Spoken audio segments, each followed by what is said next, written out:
Mga kababayan, mga katambay, kamusta po? Si Kamanong po. Nagbabalik na naman po muli para po magkomento po sa inyo dito po sa Tambayang Makabayan. Magandang umaga po muna sa inyo, tanghali, hapon, gabi at madaling araw po sa ating lahat po mga kababayan. Naway nasa maayos po tayong kalagayan. Ito po, umpisa na po natin mga tambay. Komentuhan po natin ito pong pahayag ni Senator Marcoleta mga kababayan na ipapadisbar daw po niya. Ito pong abogado na itinatanggi po yung kanyang pirma na hindi daw po siya nakaharap dito po kay Master Sergeant Orly Gutesa, hindi po ba? Yung kanya pong statement na pinahayag po nung nakarang hearing po sa Senate Blue Ribbon Committee na talagang tahasan niya pong sinabi doon ang mga pera ay dinideliver po sa mga malalaking isda na politiko. Hindi po ba? At umaksyon po rito ang senador at talagang kinu-question niya po at plano niya ipadisbar ang abogado na ito. At siyempre po ay binatikos din po niya. Binatikos din po niya ang DOJ sa nangyayari pong pakikialam dito po sa Senate mga tambay. Sa Senado na independent body po sila. Magkakahiwalay po sila mga kababae. Pero ang DOJ mukhang nangihimasok po sa Senado. At binanggit din po ng Senator Marcoleta yan. Umpisa na po natin. At pahinga po natin itong balita. Dinipensa ni Senador Dante Marcoleta si Master Sergeant Orly Gutesa ang isa sa mga tumayong testigo sa pagdinig ng Senate Blue Ribbon Committee. Partikular ito sa notaryo sa testimonya ni Gutesa laban kay Leyte 1st District Representative at dating House Speaker Martin Romualdez. Ito ay matapos itanggi umano ng abogado ang pagpirma nito sa naturang dokumento. Paliwanag naman ng senador, pangkaraniwan ang hindi makikita ang abogado sa lugar kung saan nagnonotaryo, kundi iaabot lang ang papel ng magpapanotaryo at isa sa uli pagkatapos magbayad. Ayan po makikita ninyo. Notary Public 24/7. Ibig nyo sabihin nandyan at hindi na natutulog yung abogado na yan. Sigurado meron isang tao dyan na pumipirma. At ginagaya na lamang nung kanyang staff o secretary yung pirma niya. Ganyan po palagi. Kalakaran. Kalakaran ngunit hindi tama. Sapagkat sa batas po ng notaryo, kailangan nakaharap po yung magnunotaryo sa nagpapanotaryo. Bunsod nito, nagbanta ang senador sa abogadong nakapirma sa testimonya ni Gutesa. Ngayon, kung tatalikuran po ng abogado na yon ang kanyang pirma, ako na po mismo ang magdidirect ng prosecution sa kanya para ma-disbar siya. Sapagkat ginagamit po niya yung opisina na yon. Samantala, pinuna rin ng senador ang presensya ng kalihim ng Department of Justice sa pagdinig ng Senate Blue Ribbon Committee. Ngayon ko lamang po nakita sa pagdinig ng Blue Ribbon Committee. Nandun po yung Justice Secretary. Hindi pa po natin natatapos na pagtatanungin yung respondent, yung resource person, na tayo po ang merong legal and physical custody. Hindi ko maintindihan kung bakit dadalhin niya sa kanyang opisina at pagbalik niya, meron na siyang supplemental affidavit. Apila ni Marcoleta sa kapwa senador, isang guni at pag-usapan muna sa gitna nila ang kaugnayan ng Senado sa iba pang institusyon. Meron po tayong mga doktrinang isinasaalang-alang. Nasaan na po ang institutional boundaries? Nasaan na po ang separation of powers? Nasaan na po ang system of checks and balances? Di ba natin isasaalang-alang ito? Dadalawang tao lamang po ba ang mamamagitan sa pagitan ng mga institusyon na ito? At mawawala na po kami sa picture? Are we supposed to be kept in the dark, Mr. President? Asher Kadapan. Yan po. Totoo po yun. Hindi po sila pare-parehas po ng kapangyarihan. Separate po ang kapangyarihan po nila. Hindi po ba? Bakit po nilalagtawan po nila? At mukha po yatang pagdating sa issue po ng korupsyon ng flood control. Mukha po yatang ang gobyerno po, katulad po ng DOJ na kontrolado po ng Commander-in-Chief, ay siya pong nagmamaniobra yata dito sa mga testigo o sa mga sinasabing tumatayong witness ng maanumalyang korupsyon ng flood control. Nakapagtataka. Hindi po ba? Bakit ginagawa ito ng DOJ Secretary? Samantalang ang may karapatan dito, lalo-lalo po sa ginagawa ng Blue Ribbon Committee, ay ang Senado. Nasa kanila po ang karapatan. independent po yan. Magkakaiba po ng sinasabi nga po ni Senator Marcoleta. Magkakaiba tayo ng pinagtatrabahuhan. Independent tayo. Hindi kami saklaw ng executive. Kami ay legislative. Hindi po ba? Mukha yata sinasaklawan na ng departamento ng executive ang legislative. Hindi kaya pati ang pag-iimbestiga? At nagtataka rin po si Senator Marcoleta pagka lagi pong dala-dala sa opisina niya ang sinasabi pong mga testigo, pagbalik ay may sarili ng statement, mga kababayan. Hindi kaya ito'y nadidiktahan at sinasabing mayroon dapat na dikta at may papaboran at merong hindi po ilalaglag at merong ilalaglag? Hindi kaya, mga kababayan? Nakapagtataka. Kaya nagtataka po si Senator Marcoleta kung ano ang meron ang DOJ Secretary na napakalakas po sa Senate President at siyempre po sa chairman po ng Blue Ribbon Committee. Dahil kung si Senator Marcoleta po ang chairman ng Blue Ribbon Committee, ay hindi niya po hahayaan na makialam ang DOJ sa mga resource person na kanilang kinukumbida. At hindi po dapat ito maging kontrolado ng DOJ dahil hindi pa tapos ang pag-iimbestiga ng Blue Ribbon Committee. Pero ngayon po, mukhang kontrolado po ng DOJ. Bakit po? Dahil nasa Malacanang na? Nakapasok na sa Malacanang ang sinasabing pera na galing sa nakaw ng mga maanumalyang proyekto? Hindi kaya? At nakapasok na rin sa House of Representatives ang pera ng taong bayan na maanumalya na dinideliver sa kanila mismo ni Master Sergeant Orly Gutesa? Mga kababayan, kaya nga po pati po ang abogado ay padidisbar din po ni Senator Marcoleta kung itatanggi niya yung pirma. Hindi po ba? Dahil nararanasan po natin yan. Kahit po ako, mga tambay. Kahit po ako, nagpapanotaryo po ako sa mga abogado. Wala po ron ng abogado. Wala. Ibibigay ko lang yung panunotaryo ko po. At yun naman po ay babalikan na lang. Mga kabayan, babalikan mo na lang. Sasabihin sa'yo, balikan mo na lang. At wala po talaga. Sa aking experience ay wala po ang mga abogado. Tinatatakan lang po nila. Meron po silang mga selyo o pantatak. Hindi po ba? At wala po ang abogado.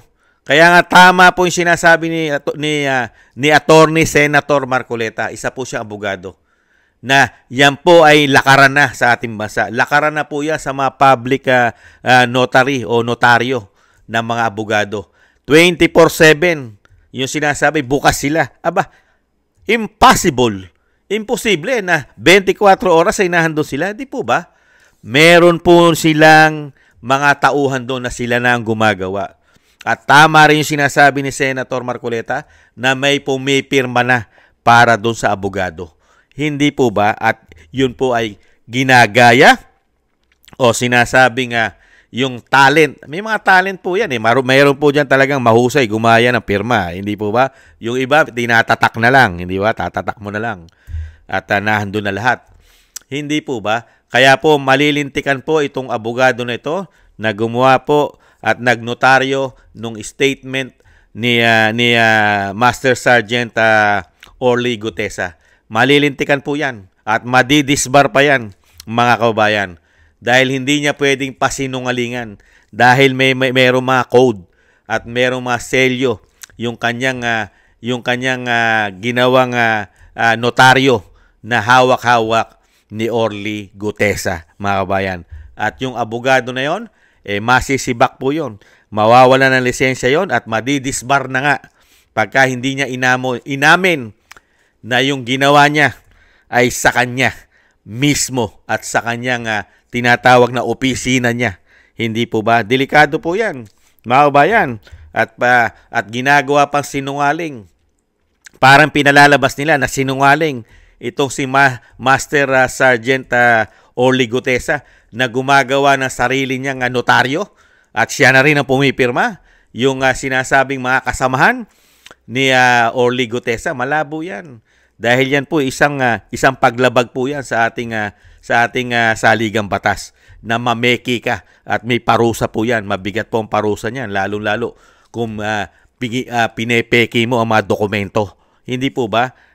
Mahirap po yan. May kaso po talaga yan. At katulad po nito, tututukan po ito ni Senator Marcoleta na ito po, pag hindi po umamin ito at hindi po siya nagsabi ng totoo, mga kabayan, tuluyan na po madidisbar itong abogado na ito, mga kabayan, na gumawa po ng yung statement na nagpanotaryo itong si Gutesa, mga kabayan. Kasi kailangan po kasi nilang i-divert at kailangan po nilang pahinain at sinasabi pong kailangan nilang ibagsak ang kredibilidad ni Gutesa. Dahil si Gutesa lang po ang kauna-unahang nagsalita po ngayon directly o direkta. Pinangalanan niya at napakaraming pera ang kanilang dinideliver. At isa lang po si Gutesa sa nagsalita. May mga kasamahan pa po yan. Kaya nga po yun ang iniintay natin, mga kababayan. Yung mga lalabas pa na magpapatotoo rin, katulad po ni Master Sergeant Gutesa, na magpapatotoo na sasabihin nila na yung sinabi ni Master Sergeant Gutesa ay tama. At ito po ay magiging sinasabi nga panibago na naman ebidensya sa mga malalaking ulo, sa mga kilalolong. Hindi po ba? Dito po sa mga demonyo, nagpakademonyo po dahil sa pakinabang sa pera. Hindi po ba, mga kababayan? Kaya dito po mga tambay, dito po talagang binanatan po sila ni Senator Marcoleta, lalong-lalo po ang DOJ, na nakikialam, mga kababayan, masyadong nakikialam. Hindi pa tapos ang mga investigasyon, ay pinapakialaman na po ang mga sinasabing resource person o yung dapat ay makapagsabi ng katotohanan na hindi po ito dinidiktahan. Dahil nakita po natin yan Kumalat po sa social media yan. Di po ba si Boying pinalitan yung statement ni Alcantara? Hindi po ba? Pinalitan? Galing doon sa kanyang mga sekretary sa likod. Hindi po ba? Tapos, inabot niya kay Alcantara. Hindi po ba? Kaya nga po yung sinasabi nga po natin, mga kabayan, masyado pong halatado. Mukha po yatang may pinagtatakpan at merong pinoproteksyonan ang DOJ. Hindi kaya? Masyado pong something fishy po ang galawan po nila. Pati po yata sa Senado ngayon, mukha po yatang may pinoproteksyonan po yata ang institusyon po ng Senado sa pamumuno po ng kanilang bagong Senate President. Hindi kaya? At pati rin po ang bagong Blue Ribbon Chairman. Hindi kaya na si Senator Lacson ay wala kaya itong pinapaboran at sinasabing pinagtatakpan para hindi mabanggit hanggat maaari ay mailihis ang issue dito po sa malalaking isda na nakarating na po ng House of Representatives at nakarating na rin po ng Malacanang. Hindi kaya, mga kabayan? Hanapin nga po natin mga tambay, yung papel, yung tingnan nga po natin yung kumalat na issue, mga tambay. At kalat na kalat po sa social media yung ginawa po ni Boying. Tingnan nga natin. Ibalik tanaw nga po natin, mga tambay. Yung napakaganda po, ibalik tanaw yung ginawa ni Boying. Ibang klase po si Boying. Ito po. Nakita na po, mga tambay. Nakita nyo. Kaya mapaghihinalaan po siya ni Senator Marcoleta. Bakit niya ginawa ito, mga kabayan? Unbelievable. Kaya po, lahat po ng statement ngayon ni Alcantara at ni Bryce Hernandez ay mukhang mga scripted na po yata dahil masyado na po yatang napolitika ng DOJ umano, mga kabayan. Ibalik tanaw po natin ito. Tingnan po natin. Pilipinas. Pansinin niyo yung folder sa harapan ni Alcantara. Yan ang kanyang statement na binuksan niya kasi babasahin niya. Tapos, yun, binigyan siya ng script ni Boying. Kaya pala siya pinaupo dyan ni Panfilo. Kasi hindi naman siya dyan nakaupo nung pisa, di ba? Pinalipat lang siya ni Panfilo. Nakita mo yung naging facial expression nitong si Alcantara nung ibinigay ni Boying sa kanya yung papel. Kasi siguro nagulat siya. At saka at the same time, nakakakaba. Naiipit siya Sasabihin ba niya yung totoo na nalalaman niya or babasahin niya yung script na ibinigay ng demonyong si Boying sa kanya? Tingnan nyo. Nag-iba na yung itsura niya. Kaya pala nung umpisa ng statement niya, hindi siya nagbabasa. Natatandaan niyo ba yun? Sabi niya hindi niya nababasahin yung statement niya dahil alam naman niya. So, inihayag niya yung statement niya. Ang naging problema nito, sineban siya ni Panfilo na Alcantara, meron ka namang statement, basahin mo na. Naalala niyo yun? Kaya pala ayaw niyang basahin kasi script yun. What? Yan po mga tambay. Kaya pala, script pala. At pati po yata ang sinasabi po nitong kababayan nating vlogger, pati po yata ang Senate, ang sinasabing chairman ng Blue Ribbon Committee ay kasabwat yata daw ni Boying. Mga kababayan, para sa script, script ang babasahin, sila ang may gawa ng statement para po dito sa mga gusto po nilang ipolitika ng mga senador. Hindi kaya, mga kababayan, at ilihis po nila ang totoo na sinasabi ng mga diskaya, lahat nag-uumpisa ang malaking korupsyon sa pinaka nagpapatakbo ng gobyerno. Ayon sa mga diskaya. Hindi po ba mga kababayan? Kaya basag na basag po rito si Boying, mga kababayan. At tingnan po natin kung aaksyonan po ito. Kung aaksyonan po ito ng Senado, lalo-lalo po ng Blue Ribbon Committee Chairman na si Lacson. At siyempre po ng Senate President, kung si Boying po ay hindi na po makikialam at hindi na po natin masyadong mapagkikita sa susunod pong Blue Ribbon Committee Chairman. Dahil wala naman po siyang kinalaman pa sa mga investigasyon dyan sa Blue Ribbon Committee Chairman. Bakit siya para po siyang naghahari-harian daw po dyan? Ayon po kay Senator Marcoleta, na paghahalata sila na meron silang pinagtatakpan at meron yata silang tinatago na pilit po nilang itong inililihis para hindi po sumabog at maamoy ng mga Pilipino. Pero amoy na po natin. Nangangamoy na po. Nangangamoy na. Dahil unang-una, ang pera po ng taong bayan ay wala pong pinatunguhan. Pati po ang inutang po nila na trilyon po ang inutang nila na wala pong pinatunguhang malalaking proyekto ng mahigit 3 taon. Bakit kaya? Dahil sa puro delivery lang ang ginawa nila sa pera natin? Puro delivery lang papunta sa kanila? Dinideliver lang ang pera ng taong bayan para pumunta sa kanila? Dali nila sa malalaki nilang vault? Hindi po ba? O hindi kaya? Mga kababayan, yan po mga kababayan, ang matindi pong speech o batikos o pahayag ni Senator Marcoleta, lalong-lalo po sa DOJ at lalong-lalo po't higit dito po sa abogado na gumawa po ng dito po sa nagnotaryo kay Master Sergeant Gutesa na hindi niya pwedeng pabulaanan ng kanyang pirma, lalong-lalo po kung siya ang nakalagay doon, mga kababayan, at meron pong sealed o sinasabing merong mga numero o pagkakakilanlan ang kanya pong negosyo. Hindi po ba mga kababayan? Business niya yan. At yung sinasabing 24 oras 24 oras hindi ka na natutulog dyan. House show yan. Dahil na-experience po yan na inyong lingkod. Na-experience ko po yan, mga kababayan. Maraming salamat po mga kababayan sa nagusto po natin tambayang makabayan sa YouTube at TikTok at sa ating po mga subscribers. Maraming salamat po sa inyo. Mabuhay po kayo. At thank you rin po sa mga nagbibigay po ng tulong.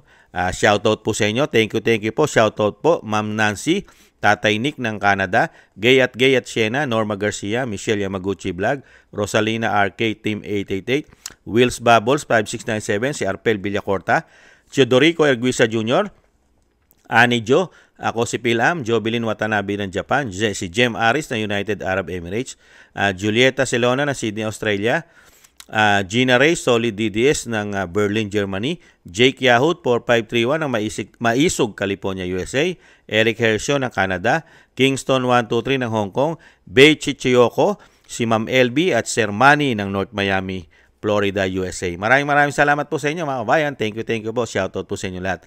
Ingat po kayo, lalong-lalo po sa inyo po mga paggawa. At syempre po yung dalangin at panalangin po natin mga tambay, ang ating dasal, pagsamasamahin po natin naisama po natin sa ating mga dasal na maingatan po ang pamilya Duterte, ang ating Vice President at ang ating dating Pangulo na mailayo po sila sa kapahamakan at madugtungan pa po ang buhay at kalakasan ng ating dating Pangulo, mga kababayan. At makabalik na po siya sa lalong mabilis sa ating bansa. Maraming salamat po sa mga dasal, mga kababayan. At tayo rin po ay magdasal at manalangin na tayo po ay maingatan at ang ating buong sambayanan. Maraming salamat pong muli, mga kababayan. Sa muli po, ingat-ingat po tayo at konting tiis na lang po. Tiis-tiis na lang po, mga tambay, at makakabangon pa po sa muli ang ating bansa sa mga pinagagawa po nilang kahirapan na binigay po nila sa atin ay puro korupsyon at pamumulitika. Nakakalungkot. Muli po, mga tambay, paalam po muna. Bye-bye.